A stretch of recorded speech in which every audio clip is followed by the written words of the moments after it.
Gagne-t-on réellement en location saisonnière, courte durée, en Martinique et en Guadeloupe? C'est le sujet de cette vidéo, je suis content de te retrouver.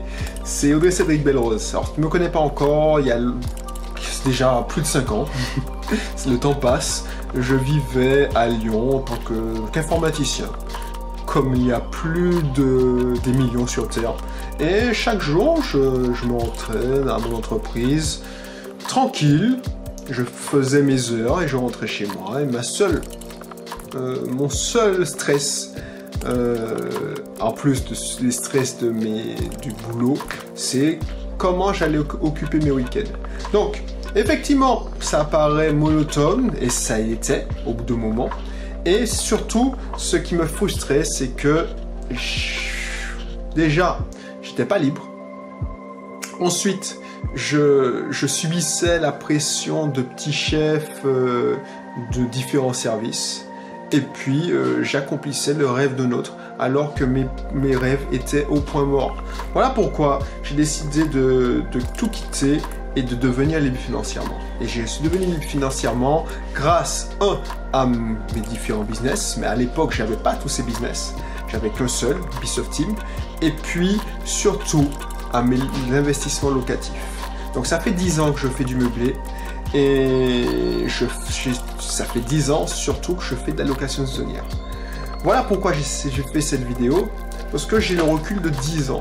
Et si tu n'es pas encore inscrit, avant que je passe à la suite, inscris-toi dans mon club privé, c'est gratuit, tu pourras avoir accès à beaucoup plus d'informations où je t'explique en long et en large ce qui pourrait t'intéresser si tu veux faire de la location courte durée, location meublée classique, de la colocation, et tu pourras t'inscrire à mon séminaire en ligne que j'organise régulièrement, où je te donne en facilement 1h, 1h30 toutes les clés pour devenir un boss de la location.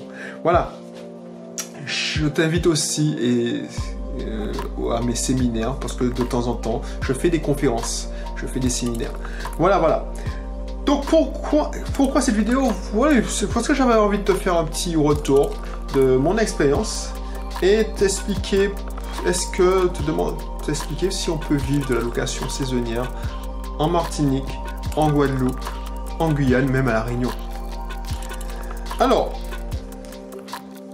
pour répondre à la question, oui, on peut y vivre. Ça fait longtemps que je te montre que tu peux y vivre même sans avoir, rappelle-toi, sans avoir de biens à disposition. Rappelle-toi la vidéo où je t'expliquais que la solution pour bien vivre de la location saisonnière sans avoir de biens, c'est de faire de la conciergerie. Mais ça, c'est une autre histoire. Sauf que les gens n'abandonnent pas la location saisonnière. Et c'est classique, parce que quand je vais régulièrement visiter des biens pour mes clients, parce que pour mon accompagnement immobilier de A à Z, c'est-à-dire de la recherche du bien à la mise en location du bien, quand c'est des clients qui veulent faire de la location courte durée, l'histoire est classique, je la connais par cœur, et encore cette semaine, j'ai entendu la même histoire. Les gens ne louent pas, n'abandonnent pas la location saisonnière, ou ils ne vendent pas leur location saisonnière parce que c'est pas rentable. Ils l'abandonnent parce qu'ils n'ont plus le temps de le faire, ils se sont lassés. Et comme ils se sont lassés, ils n'ont plus d'énergie pour que ce soit rentable. Je ne sais pas si tu as compris le cheminement. C'est pas parce que c'est rentable qu'on ne fait plus le nécessaire et on finit par vendre. C'est parce que on s'est lassé, parce qu'on s'est créé un deuxième boulot. Donc, on en a marre de prendre sa voiture, de prendre les embouteillages, de faire le ménage, d'attendre les vacanciers à pas d'heure. Du coup, on calcule le taux horaire et on se dit, mais voilà quoi, cette activité qui était censée me donner des revenus complémentaires, je suis 10 fois moins bien payé que mon travail normal, ma source de revenus principale. Donc, c'est fatigant, je travaille le lendemain et de temps en temps, je tombe sur un chieur. Donc c'est pour ça que les gens abandonnent. Du coup, ils gardent l'appartement parce qu'ils se disent, bon, ça me fera une résidence secondaire. Et quand ils réalisent que cette résidence secondaire, ils n'y vont pas tant que ça et puis que les enfants ont grandi, ils finissent par vendre et même parfois brader. Et c'est comme ça que je fais des bonnes affaires. Et comme ça, je permets à des clients de faire de bonnes affaires. Il y a des gens aussi qui ne font pas en sorte que ce soit rentable parce qu'ils achètent la location saisonnière pour déjà en résidence secondaire. C'est l'erreur que j'ai faite au tout début. Quand j'ai acheté il y a 10 ans mon premier bungalow à Tartane, j'étais un jeune cadre de 27-28 ans et pour moi c'était juste un caprice de cadre qui gagne bien sa vie et j'avais besoin de pied-à-terre en Martinique. Alors, caprice, oui et non, parce que j'avais une fiancée, on s'est marié l'année d'après, donc j'avais vite réalisé que maintenant il faut qu'on ait un chez nous. C'était pas acceptable pour des jeunes mariés de passer pendant 3 ou 4 semaines chacun de son côté chez nos parents.